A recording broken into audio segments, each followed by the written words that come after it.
మెల్లగా తెల్లారిందో ఎలా వెలుతురే తెచ్చేసిందో ఇలా పోసి నవ్వులతో మెరిసే పసిపాపల్లా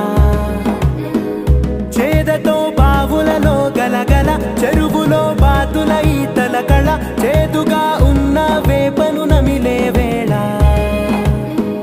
చుట్ట పొగ మంచుల్లో చుట్టాల పిలుపుల్లో